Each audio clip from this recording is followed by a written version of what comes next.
Capítulo 1, La voz en el desierto y la amistad eterna. Desierto de Judea, 15 de marzo de 30 después de Cristo, edad 33 años. El sol de Judea quemaba sin piedad, y el polvo se nos pegaba a la piel. 40 días. 40 días de ayuno y reflexión en este desierto implacable. La garganta se sentía como si hubiéramos tragado arena. LGN El Goatmanu, Javier, Austin, Nathan, Mark, Axel, Héctor y yo, Paulo. 8 almas, 8 corazones buscando algo más allá de lo terrenal. Éramos amigos desde la infancia, desde aquellos días en que, con apenas 12 años, ya discutíamos las escrituras con los sabios en el templo de Jerusalén. Aquellos recuerdos eran un bálsamo en el ardor del desierto. De repente, una figura apareció en la distancia. No era un oasis, ni un espejismo. Era Destra, del Darkteam. Su sonrisa era una mezcla de burla y promesa, sus ojos, pozos de oscuridad que parecían leer nuestros pensamientos más profundos. Comillas, así que esta es la gran fe de los nazarenos, dijo Destra con una voz que era como el susurro del viento caliente, pero con un filo de acero. Comillas, 40 días. ¿Y qué habéis ganado? Hambre, sed y delirios. Sentí un escalofrío, pero me mantuve firme. Buscamos la verdad, Destra. La verdad que va más allá de lo material. Destra soltó una risita seca. La verdad, ¿eh? Mira a tu alrededor, Paulo. Este desierto es vuestra verdad.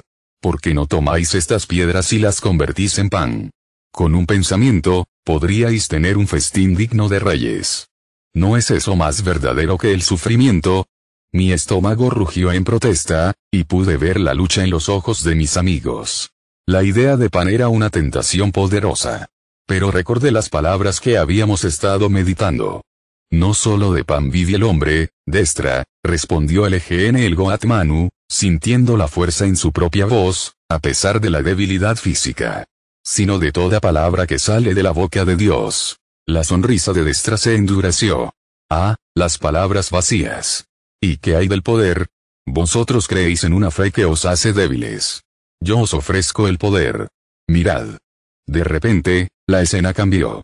No estábamos en el desierto, sino en lo alto de una montaña imponente. Abajo se extendían reinos, ciudades bulliciosas, ejércitos y riquezas incalculables.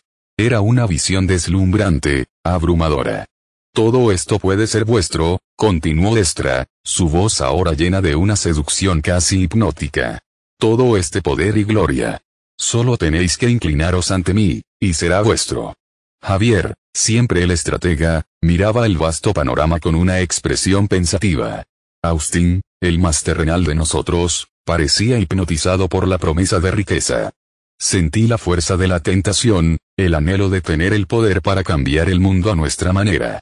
Pero una vez más, la voz interior fue más fuerte.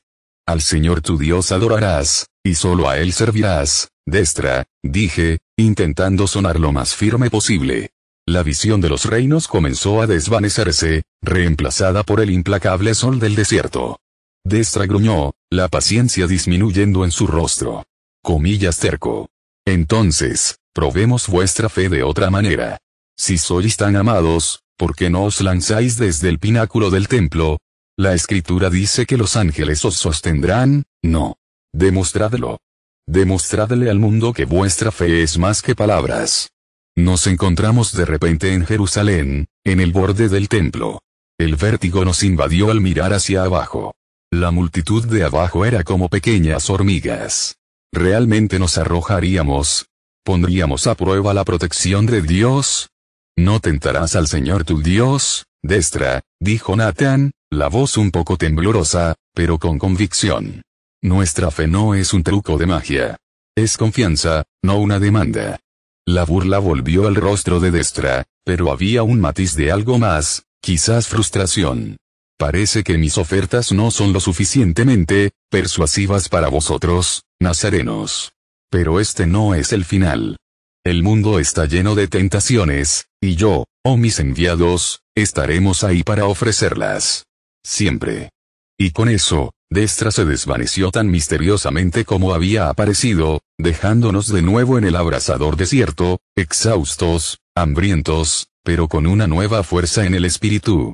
Mientras el sol comenzaba a descender, tiñendo el cielo de tonos anaranjados y púrpuras, una sombra volvió a cernirse sobre nosotros. No era destra, pero la sensación de opresión regresaba. Una voz, más profunda y siniestra que la anterior, resonó en el aire, pareciendo venir de todas partes y de ninguna a la vez. Ingenuos. ¿Creéis que os habéis librado de mí? Yo soy la esencia de la duda, la voz que susurra en vuestras mentes. ¿Realmente creéis que podéis cambiar el mundo con vuestras palabras? ¿Que vuestra fe puede mover montañas? La voz nos envolvía, intentando sembrar la semilla de la desesperación. Podíamos sentir el cansancio acumulado de los 40 días, el anhelo de un descanso que parecía inalcanzable. Vosotros, hombres, sois solo carne y hueso. Débiles, frágiles. Creéis que estáis destinados a algo grande, pero estáis condenados al polvo. Rendíos. Dejad que el destino os arrastre. La opresión se intensificó, y el aire se volvió pesado. Algunos de nosotros bajamos la mirada, la batalla interna renovada. Pero entonces, Héctor Elio, el moreno de cabello azul de Costail, levantó la cabeza. Sus ojos oscuros brillaban con una determinación inquebrantable, y su postura, a pesar del cansancio, era de una fortaleza impresionante. Comillas, ya basta, exclamó Héctor, su voz resonando con una fuerza sorprendente, cortando la oscuridad que nos rodeaba. Su mirada se clavó en el aire vacío, donde parecía residir la voz. Comillas, vete ya, Satanás. Las palabras de Héctor fueron un grito de guerra, una explosión de fe que dispersó la sombra como el viento dispersa las nubes. El aire se aclaró, y la sensación de opresión desapareció. Nos quedamos en silencio, mirando a Héctor, maravillados por la convicción que había mostrado. Él, el más tranquilo, había liberado una fuerza interior que nos había liberado a todos de esa última tentación. Capítulo 2, las bodas de Caná. Caná de Galilea, 20 de abril de 30 después de Cristo, edad 33 años. Después de la revelación en el desierto, el grupo se había fortalecido. La voz de Héctor, tan contundente, había sellado nuestra determinación. Habíamos dejado atrás el desierto de Judea y nos dirigíamos a Galilea, una región más verde y bulliciosa. El viaje había sido largo, pero la compañía de mis amigos de toda la vida lo hacía llevadero. Las risas de Mark, la seriedad de Javier, la astucia de Axel, la calma de Nathan, la franqueza de Austin, la sabiduría de LGN el Goatmanu y la quietud de Héctor, eran la melodía de nuestro camino. Fuimos invitados a una boda en Caná, un pueblo pequeño y acogedor. La alegría desbordaba en el lugar. La música sonaba, la gente bailaba y las jarras de vino circulaban libremente. Era un contraste absoluto con la soledad del desierto. Mientras disfrutábamos de la celebración, LGN el Goatmanu se acercó a mí con una expresión de preocupación. Paulo, susurró, parece que se han quedado sin vino. Miré a mi alrededor y, en efecto, vi a los sirvientes con caras largas, el pánico empezando a extenderse entre los anfitriones. Un matrimonio sin vino era una vergüenza terrible. Comillas, ¿qué podemos hacer?, pregunté, sintiendo un nudo en el estómago por los novios. LGN el Goatmanu se mantuvo sereno. Confía. Pídele a los sirvientes que llenen esas tinajas con agua. Señaló 6 grandes tinajas de piedra, las que se usaban para las abluciones rituales. Estaban vacías. La idea me pareció extraña, pero había una certeza en la voz de LGN el Goatmanu que me impulsó a actuar. Me acerqué a los sirvientes, que estaban en un rincón, visiblemente angustiados. Amigos, mi compañero, LGN el Goatmanu, os pide que llenéis estas 6 tinajas con agua, hasta el borde. Los sirvientes me miraron con incredulidad. Comillas, agua. ¿Para qué? Necesitamos vino, señor. Haced lo que os digo, insistí, con una convicción que no sabía de dónde provenía. A regañadientes, los sirvientes comenzaron a traer cubos de agua del pozo y los vertieron en las tinajas. Una por una, las llenaron hasta el borde. El esfuerzo era considerable, y el desconcierto en sus rostros era evidente.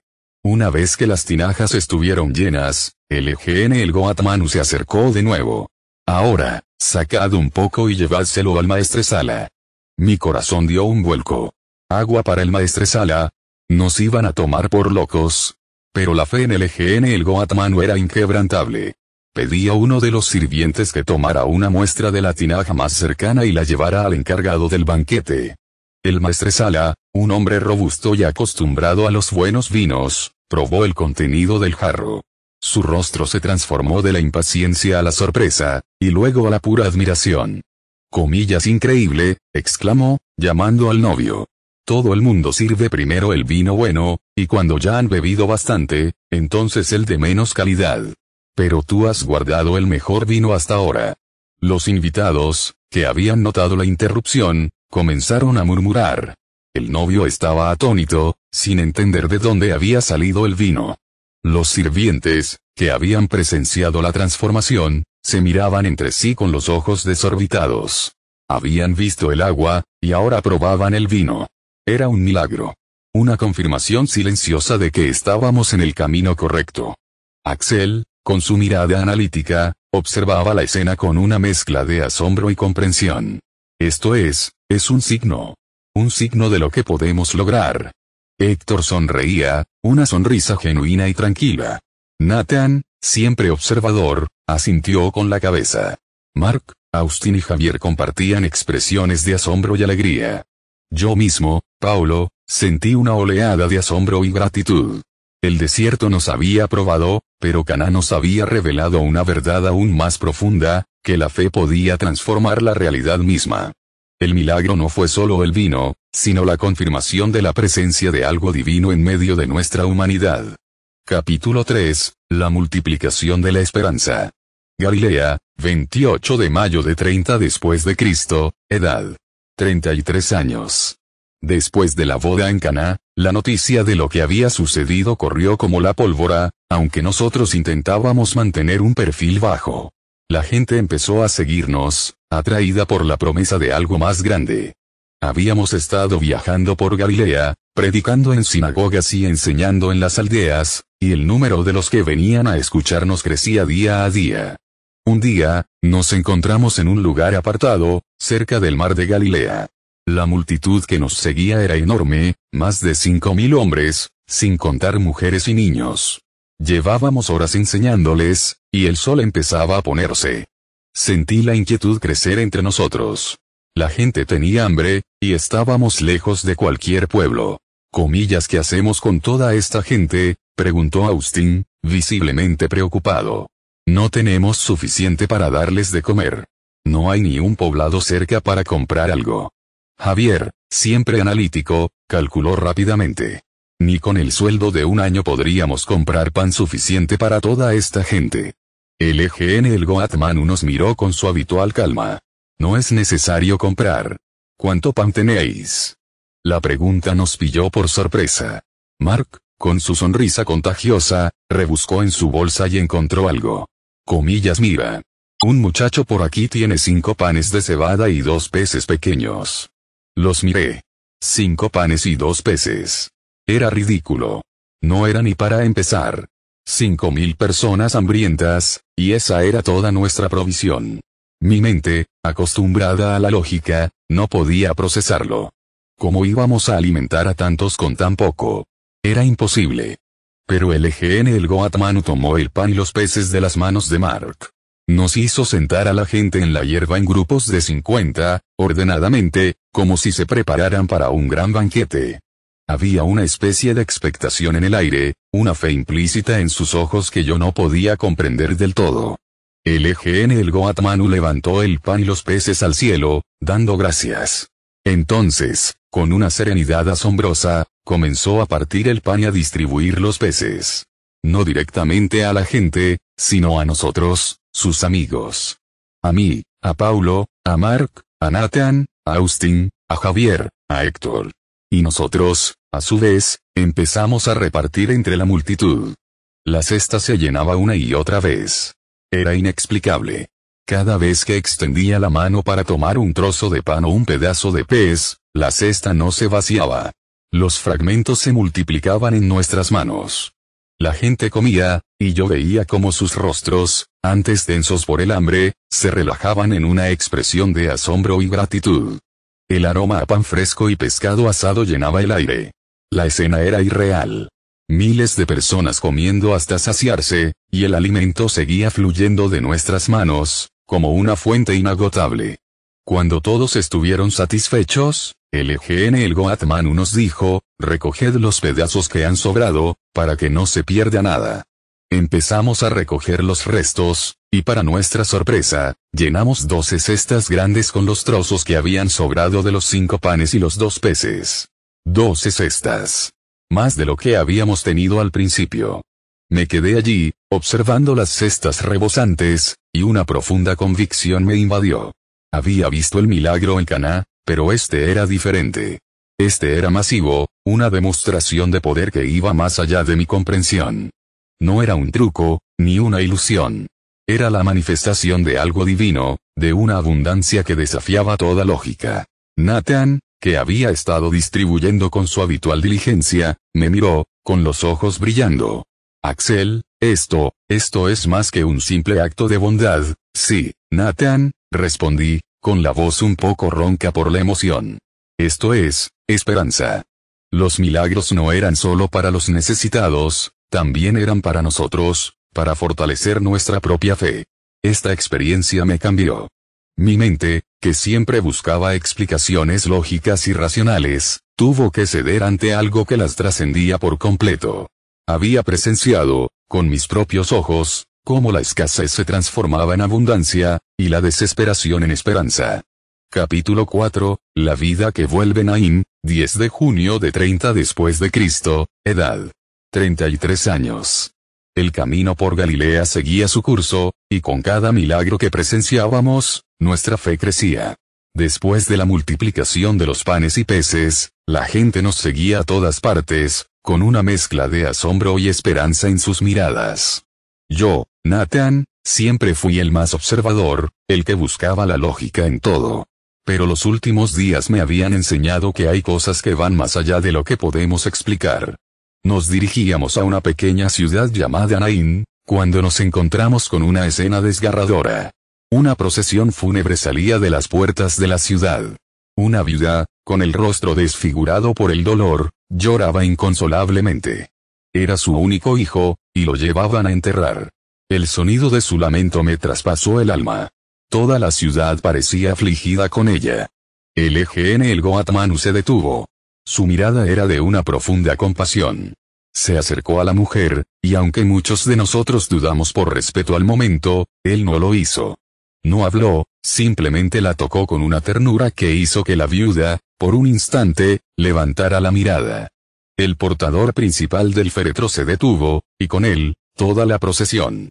El ataúd, un lecho de muerte, reposaba en el suelo. El corazón me latía con fuerza. Podía sentir la tristeza que envolvía el lugar, una tristeza tan densa que casi se podía tocar. El EGN el Goat Manu se giró hacia mí y me hizo una seña, una de esas miradas que solo él podía dar, que te decían exactamente lo que tenías que hacer sin una sola palabra. La voz en mi interior me impulsó. Aunque mi mente, por un momento, dudó, mi espíritu se encendió. No era yo, Nathan, quien iba a hacer esto, sino la fe que el EGN el Goat Manu había encendido en nosotros. Me acerqué al féretro. La viuda, con los ojos hinchados y rojos, me miró con un atisbo de esperanza que no se atrevía a dejar florecer. La multitud expectante, los rostros de mis amigos Mark, Axel, Javier, Austin, Héctor y Paulo, todos con la misma mezcla de asombro y fe en sus ojos. Tomé aire, y sentí una fuerza, una energía, que nunca antes había experimentado. Puse mis manos sobre el féretro. La madera estaba fría, y pude sentir la quietud de la muerte. Me incliné, mi voz, antes vacilante, ahora se elevó con una convicción que resonó en todo el lugar. Comillas a ti, joven, os digo, levantad y venced la muerte. En ese instante, un temblor recorrió el féretro. Un leve movimiento. La viuda soltó un grito ahogado. Los portadores retrocedieron, sus ojos desorbitados. Y entonces, lo vimos. El muchacho, que había estado inmóvil, abrió los ojos. Un parpadeo, y luego, con un suspiro, se sentó en el féretro. Un murmullo de asombro recorrió la multitud, que pronto se convirtió en gritos de alegría y alabanza. La viuda, sin poder creer lo que veían sus ojos, se abalanzó sobre su hijo, abrazándolo con una fuerza desesperada. Las lágrimas de dolor se transformaron en lágrimas de alegría inmensa. Mis amigos se acercaron, sus rostros reflejando la misma emoción que sentía yo. Mark tenía una sonrisa enorme, y Axel me miraba con una expresión de respeto. El milagro de Caná, la multiplicación de los panes, eran poderosos, pero esto era la vida volviendo de las garras de la muerte. Era la promesa cumplida, la prueba de que incluso la última frontera podía ser traspasada. La gente empezó a decir, comillas, un gran profeta ha surgido entre nosotros, y comillas, Dios ha visitado a su pueblo. Sentía la mirada de el Goat Manu sobre mí, una mirada de aprobación y amor que valía más que todos los aplausos del mundo. Sabía que no era mi poder, sino el de aquel en quien confiábamos. Y en ese momento, la lógica del mundo se disolvió ante la asombrosa realidad de la vida que había regresado. Capítulo 5, la tempestad que se calma. Mar de Galilea, 15 de julio de 30 después de Cristo, edad 33 años, después de la maravilla de Naín, la gente nos seguía más que nunca. La noticia del muchacho resucitado había corrido como la pólvora por toda Galilea. Era asombroso ver cómo la esperanza florecía en los rostros de la gente al ver a el Goat Manu y a nosotros. Yo, Mark, siempre he sido el optimista, el que ve el lado bueno de las cosas, pero incluso para mí, lo que estábamos viviendo superaba cualquier expectativa. Un día, decidimos cruzar el mar de Galilea en una barca. El Goat Manu, agotado de enseñar y sanar, se había quedado dormido en la popa. Íbamos con él, el Goat Manu, Héctor, Axel, Paolo y yo, además de algunos de los discípulos más cercanos. El sol ya se ponía, y el lago estaba en calma, con el cielo tiñéndose de naranja y púrpura. De repente, el tiempo cambió. El viento empezó a soplar con fuerza, levantando olas enormes. La barca comenzó a balancearse violentamente, y el agua helada nos salpicaba la cara. El cielo se oscureció, y los relámpagos iluminaban el horizonte, seguidos de truenos ensordecedores. La tempestad nos había cogido por sorpresa. Comillas, madre mía, esta es gorda, gritó Austin, intentando achicar el agua que entraba a borbotones. Javier, siempre el más calmado, luchaba con la vela, pero el viento era demasiado fuerte. La barca se llenaba de agua a una velocidad alarmante, y el pánico empezaba a apoderarse de algunos. Podíamos sentir el miedo helándonos la sangre. Esta no era una tormenta cualquiera, parecía una fuerza maligna que quería tragarnos. Comillas, vamos a pique, gritó uno de los discípulos, con la voz quebrada. Miré a el Goat Manu, que seguía durmiendo profundamente a pesar del estruendo y la sacudida de la barca. ¿Cómo era posible que no se despertara? ¿Es que no le importaba? Entonces, Héctor, con su voz tranquila pero firme, se acercó a él. Maestro, ¿no te importa que perezcamos? El Goat Manu abrió los ojos. Nos miró a todos, a mí, a Axel, a Paulo, a Héctor, a los demás, con una calma que contrastaba con la furia de la tormenta. Su mirada era serena, inmutable. Comillas, ¿por qué tenéis miedo, hombres de poca fe?, nos preguntó, y no había reproche en su voz, sino una invitación a recordar lo que habíamos visto y vivido. Una vez más, el Goat Manu me hizo una señal. Una de esas miradas que te dicen, es el momento. Sentí un escalofrío de anticipación y, a la vez, una confianza inmensa. Había visto la vida volver, el pan multiplicarse. Esta vez, era el turno de calmar la furia de la naturaleza. Era mi momento de poner esa fe en acción, apoyado por la presencia inquebrantable de el Goat Manu, Héctor, Axel y Paulo. Con el corazón latiéndome a 1000 por hora, me puse en pie en medio de la barca, el viento azotándome la cara y las olas amenazando con engullirnos. Miré la tempestad, no con miedo, sino con una determinación nacida de la fe que el Goat Manu había encendido en nosotros. Levanté las manos, y mi voz se alzó por encima del bramido del viento y el rugido de las olas. No era mi voz, sino la voz de la autoridad que se nos había sido concedida. Comillas, callad. Enmudeced. En ese instante, la tempestad se detuvo. como si una mano invisible hubiera apretado un interruptor.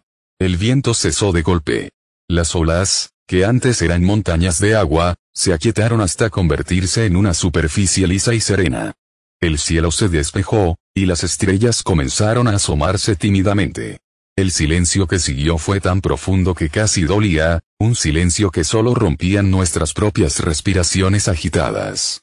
Nos quedamos allí, en la barca, empapados y con el corazón en un puño, mirando el mar en calma.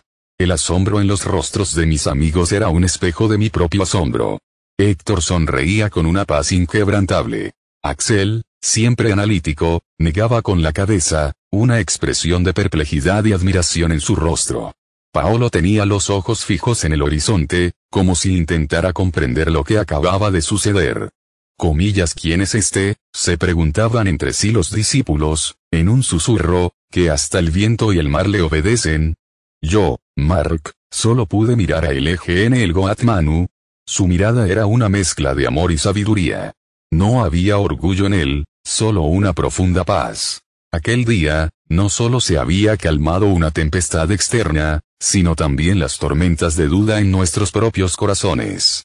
Habíamos visto con nuestros propios ojos que la fe podía dominar incluso las fuerzas más salvajes de la naturaleza. Y en ese momento, supe que no había límite para lo que podíamos lograr con él a nuestro lado. Capítulo 6, Sanación en la roca y la luz del mendigo Galilea, 20 de agosto de 30 después de Cristo, edad 33 años. La noticia de los milagros corría más rápido que nosotros. La gente acudía de todas partes, trayendo a sus enfermos y afligidos. Ya no éramos solo maestros, éramos los maestros, aquellos a los que se les había dado la autoridad de transformar lo imposible en realidad. Yo, Javier, siempre he sido el estratega, el que busca el orden y la razón. Pero lo que estaba presenciando cada día trascendía cualquier lógica. Un día, mientras bajábamos de una montaña rocosa, un hombre leproso se acercó a nosotros. Su piel estaba cubierta de llagas, su cuerpo deformado por la enfermedad. La ley lo obligaba a mantenerse alejado, a gritar inmundo. Inmundo. Para advertir a los demás. Pero él, en su desesperación, se atrevió a romper la distancia. Se arrodilló ante LGN el Goatmanu y le suplicó, si queréis, podéis limpiarme. La multitud que nos seguía se apartó, temerosa del contagio. Pero LGN el Goatmanu no se encogió. Se acercó al hombre y, ante el asombro de todos, extendió la mano y lo tocó. Un acto de compasión que desafiaba todas las normas. Sí, quiero, dijo LGN el Goatmanu con una voz llena de autoridad y ternura. Sed limpio. Al instante, las llagas del hombre desaparecieron. Su piel se volvió tersa y sana, como la de un niño. El hombre se levantó, mirando sus manos, su cuerpo, con una incredulidad que se transformó rápidamente en lágrimas de alegría y gratitud. La multitud estalló en murmullos de asombro y alabanza. LGN el Goatmanu le indicó al hombre que se fuera y se presentara al sacerdote, siguiendo la ley para que su sanación fuera certificada. Pero la alegría del hombre era incontenible, y la noticia de su curación se extendió aún más. Más tarde, ese mismo día, mientras pasábamos por el camino que llevaba a Jericó, nos encontramos con otro caso desgarrador. Un mendigo ciego estaba sentado al borde del camino, pidiendo limosna. Sus ojos eran cuencas vacías, y su ropa, raída y sucia. Llevaba años en esa situación, sin haber visto jamás la luz del sol. La multitud que nos seguía era densa, y muchos intentaban acallarlo, diciéndole que dejara de molestar a los maestros. Pero el ciego no desistió. Al contrario, al oír que pasábamos, comenzó a gritar con todas sus fuerzas, LGN el Goatmanu, ten piedad de mí. LGN el Goatmanu se detuvo. Su mirada, una vez más, se llenó de compasión. Se giró hacia nosotros, LGN el Goatmanu y Axel. Nos hizo una seña, una de esas que transmitían una convicción profunda, indicando que era nuestro momento de actuar. La fe que él había sembrado en nosotros era para que diera frutos. Axel, siempre el más directo y con esa llama en los ojos, dio un paso al frente. Yo le seguí, mi mente procesando lo que estábamos a punto de hacer. Nos acercamos al mendigo. La multitud guardó silencio, expectante. Comillas, ¿qué queréis que os haga?, preguntó el el Goatmanu al ciego. Maestros, respondió el mendigo con desesperación, que reciba la vista. Sentí la energía vibrando entre nosotros. Axel y yo nos miramos. Era una responsabilidad inmensa, pero no estábamos solos. Teníamos la autoridad que el Goatmanu nos había enseñado a usar, y la fe de todo el grupo nos impulsaba. Confiábamos en que la luz de Dios obraba a través de nosotros. Axel, con su voz firme y llena de poder, dijo, comillas, recibid la vista. Y yo, Javier, con la mente clara y el corazón lleno de la misma fe, añadí con convicción, extendiendo una mano hacia los ojos del mendigo, comillas, vuestra fe os ha salvado. Ved la luz, y venced la oscuridad. Al instante, los ojos del mendigo se abrieron. Al principio, parpadeó, acostumbrándose a la luz que nunca antes había conocido. Luego, sus ojos se llenaron de asombro, y una enorme sonrisa se dibujó en su rostro. Miró a el Goatmanu, a Axel, a mí, y a todos los que nos rodeaban. Su visión era perfecta. Comillas, veo. Gracias, maestros. Gracias a Dios, gritó, levantándose de golpe, y empezó a alabar a Dios en voz alta. La gente, de nuevo, estalló en júbilos. Habían visto la piel regenerarse y ahora, los ojos abrirse. Para mí, Javier, fue una confirmación más de que lo que estábamos viviendo no era casualidad. Era el poder de lo divino manifestándose a través de nosotros, sus servidores. Cada milagro nos unía más, nos hacía más conscientes de nuestra misión, y nos preparaba para lo que vendría.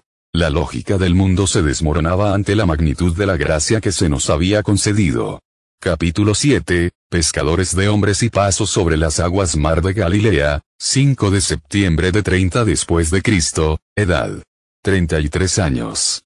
Después de todo lo que habíamos presenciado, lo de las sanaciones, la multiplicación de los panes, el que el Goatmanu calmara la tempestad y que se nos hubiera dado la autoridad para sanar a los enfermos y devolver la vista a los ciegos.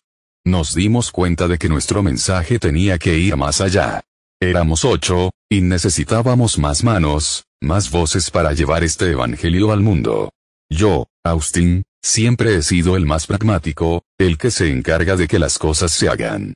Y ahora, nuestra tarea era encontrar a aquellos que nos ayudarían en esta misión vital, los 11 discípulos que completarían nuestro grupo. El Goatmanu nos había dicho que nuestro mensaje era para todos, y eso significaba que necesitábamos ayuda para esparcirlo.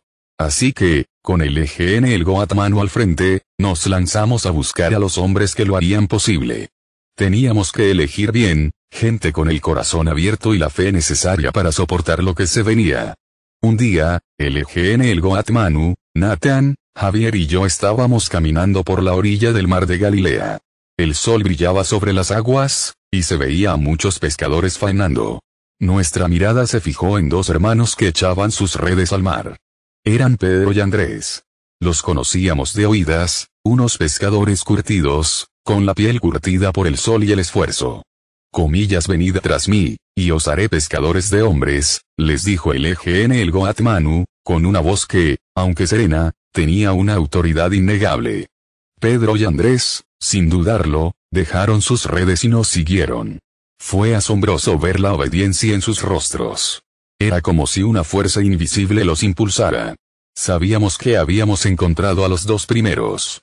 Más tarde, ese mismo día, mientras seguíamos por la orilla, una idea se forjó en el Goatmanu. Nos miró a Nathan, a Javier y a mí. Vamos a cruzar el lago, dijo, señalando las aguas. Y sin más, empezó a caminar. Mis ojos se abrieron de par en par. Caminar sobre el agua. Habíamos visto milagros, sí, pero esto era otra cosa. El Goatmanu avanzaba con una naturalidad asombrosa, como si el agua fuera tierra firme bajo sus pies. Comillas, vamos, Austin, me dijo Nathan, con una sonrisa de confianza, y dio un paso. Y ahí estaba, caminando también. Javier, con su habitual calma, le siguió. Y yo, aunque mi lógica interna gritaba que era imposible, no podía quedarme atrás. Puse un pie, luego el otro, y sentí la increíble sensación de que el agua me sostenía. Estábamos caminando sobre el mar de Galilea. Mientras avanzábamos, vimos la barca de Pedro y Andrés. Pedro, al vernos, no podía creerlo. Sus ojos estaban desorbitados. Comillas maestros, si sois vosotros, mandadme ir a vosotros sobre las aguas, gritó Pedro. El el Goatmanu le tendió la mano. Comillas ven Pedro, con una mezcla de valentía y duda, saltó de la barca. Dio un paso, y luego otro, y de repente, también estaba caminando sobre el agua. Se acercó a nosotros con una expresión de asombro y alegría. Pero entonces, un golpe de viento más fuerte, una ola un poco más grande. Pedro, que acababa de dar algunos pasos firmes, apartó la mirada del el Goatmanu y miró las aguas tumultuosas que lo rodeaban. La duda se apoderó de él. En ese instante, su fe vaciló. Sus pies empezaron a hundirse. Comillas maestros, salvadme, gritó, y el pánico se apoderó de su rostro mientras se sumergía. El Goatmanu extendió su mano y lo agarró firmemente. Comillas hombre de poca fe. ¿Por qué dudasteis? Con la ayuda de el Goatmanu, Pedro logró volver a la superficie y, al segundo intento, se afirmó. Pudo caminar junto a nosotros, su rostro ahora lleno de vergüenza pero también de una nueva y profunda fe. Andrés, desde la barca, había presenciado todo. Al ver a su hermano caminar sobre el agua, no lo dudó un instante. Saltó de la barca y, con la mirada fija en el Goatmanu, y en nosotros, también logró caminar sobre las aguas hasta unirse a nuestro lado. Así, sobre las aguas turbulentas del mar de Galilea, habíamos encontrado a los dos primeros pilares de nuestra misión. Pedro, con su pasión y sus dudas, y Andrés, su hermano, más sereno pero igualmente decidido. Aquel día, el mar no solo fue un lugar para pescar peces, sino también el escenario de una revelación. Los hombres también podían caminar sobre la fe, si se atrevían a confiar. Capítulo 8, la fiebre que se va. Capernaum, 25 de septiembre de 30 después de Cristo, edad. 33 años, después de la asombrosa experiencia de caminar sobre las aguas del mar de Galilea, la fe de Pedro y Andrés se había afianzado de una manera increíble. Ya no eran solo pescadores de peces, eran pescadores de hombres, listos para seguir a el Goatmanu a donde fuera. Nos habíamos establecido por unos días en Capernaum, una ciudad bulliciosa a orillas del lago, que se había convertido en una especie de base para nuestras enseñanzas. Yo, Héctor, siempre he sido el más reservado, el que observa más que habla. Pero cada día que pasaba junto a el Goatmanu y mis amigos, mi fe se profundizaba y mi comprensión se ampliaba. Había visto la vida volver, las aguas calmarse, la vista regresar. Y ahora, éramos 7 maestros con la autoridad de hacer estas obras. Un día, después de predicar en la sinagoga, el Goatmanu decidió ir a la casa de Pedro. Nos acompañaron el Goatmanu, Axel, Paulo, Nathan, Javier, Austin, Mark y yo. La casa era modesta, con ese olor a salitre y pescado que impregna las viviendas de los pescadores. Pero al entrar, nos encontramos con una situación de angustia. La suegra de Pedro estaba postrada en cama, con una fiebre muy alta. Su respiración era agitada y su piel, ardiendo. Pedro y Andrés, con los rostros preocupados, nos explicaron la situación. Era evidente que estaban muy afligidos por su familiar. El Goatmanu, con su habitual compasión, se acercó a la cama. No dudó. Simplemente la miró con esa intensidad que lo caracterizaba, una mirada que transmitía paz y poder a la vez. La fiebre le está consumiendo, susurró el Goatmanu. Luego, se giró hacia mí. Su mirada era una invitación, una señal para que actuara. Me sentí lleno de una energía que no era mía, una certeza que disipaba cualquier duda. Había visto a el Goatmanu curar, y ahora era mi turno de ser un instrumento de esa sanación. Con la fe de el Goatmanu, y la de mis amigos, era posible. Me acerqué a la cama. La mujer temblaba incontrolablemente. Extendí mi mano y toqué la frente de la suegra de Pedro. Estaba ardiendo. Pude sentir la enfermedad, la debilidad que la invadía. Mis amigos me observaban, con la confianza en sus ojos que me impulsaba. Con toda la fe y la autoridad que el Goatmanu nos había enseñado, y con la convicción de que el poder de Dios obraba a través de nosotros, le hablé a la enfermedad. Mi voz, aunque tranquila, resonó con fuerza en la pequeña habitación. Comillas fiebre, te ordeno que la dejes. Levantad y servid al instante, la fiebre la abandonó. Pudimos sentir cómo el calor de su piel disminuía, y su respiración se calmó. La mujer abrió los ojos, que antes estaban vidriosos por la fiebre, y se incorporó en la cama, mirándonos con asombro y una sonrisa débil. Estaba completamente curada. Para nuestra sorpresa, y la alegría de Pedro y Andrés, la mujer se levantó de la cama, completamente recuperada. No solo había desaparecido la fiebre, sino que recuperó sus fuerzas al instante. Se acercó a la cocina y comenzó a prepararnos algo de comer, con una vitalidad que minutos antes le había sido imposible. Era la gratitud manifestándose en servicio. Esa noche, la noticia de la curación de la suegra de Pedro se extendió por toda Capernaum. Al atardecer, la gente trajo a la puerta de la casa a todos los enfermos y endemoniados de la ciudad.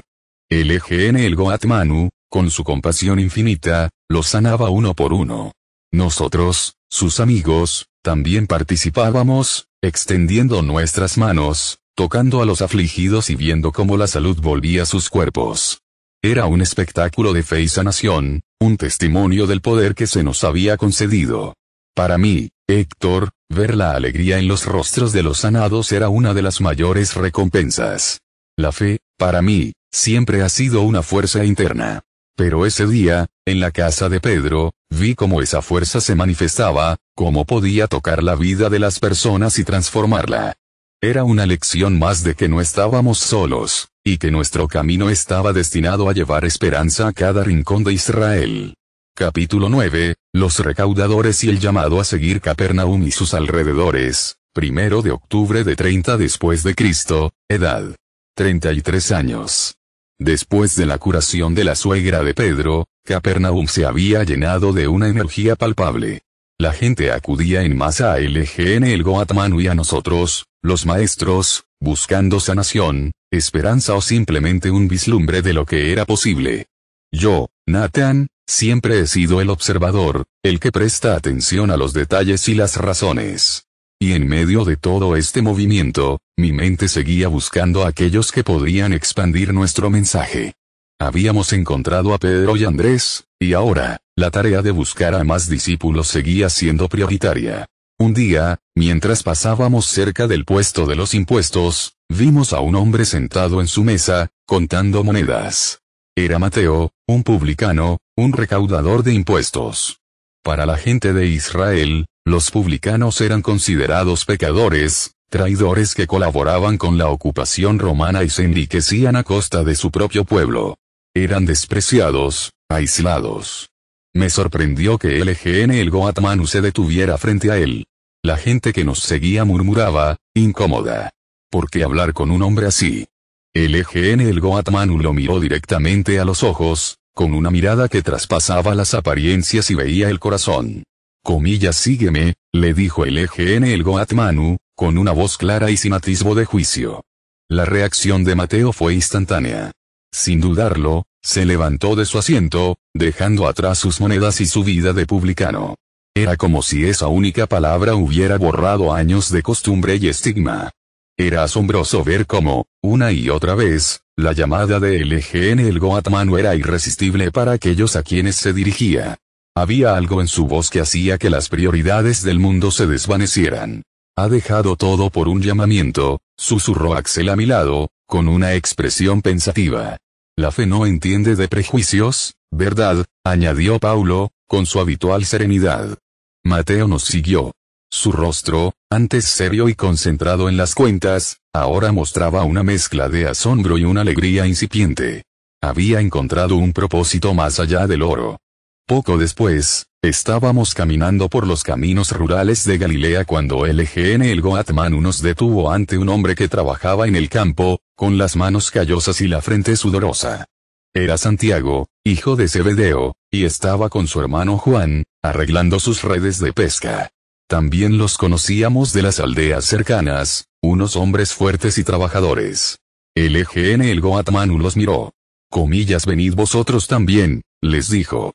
Y, al igual que Pedro y Andrés, y Mateo antes que ellos, Santiago y Juan dejaron todo.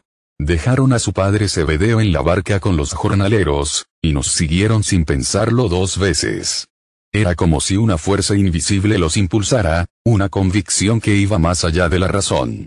Observar estas llamadas me hacía reflexionar. ¿Qué era lo que veían en el EGN el Goatmanu que los hacía dejarlo todo? No ofrecía riquezas materiales, ni poder terrenal. Ofrecía un camino, una verdad, y una esperanza que, a pesar de las dificultades, parecía llenar un vacío que el mundo no podía. Para mí, Nathan, que valoro la lógica y la previsión, era un recordatorio constante de que la fe a menudo desafía la razón. Estos hombres, unos pescadores, un recaudador de impuestos, todos con vidas establecidas, lo dejaban todo para seguir una promesa. Era un acto de confianza pura. Ya éramos el EGN el Goatmanu, Axel, Paulo, Héctor, Mark, Austin, Javier, Pedro, Andrés, Mateo y Santiago. 11 maestros, con más por venir, cada uno con su historia, sus dudas y su fe, pero todos unidos por un mismo propósito. La semilla de nuestro evangelio estaba echando raíces, y cada nueva incorporación nos recordaba la magnitud de la tarea que teníamos por delante. Sabíamos que, con el EGN el Goatmanu a la cabeza, estábamos construyendo algo que cambiaría el mundo para siempre.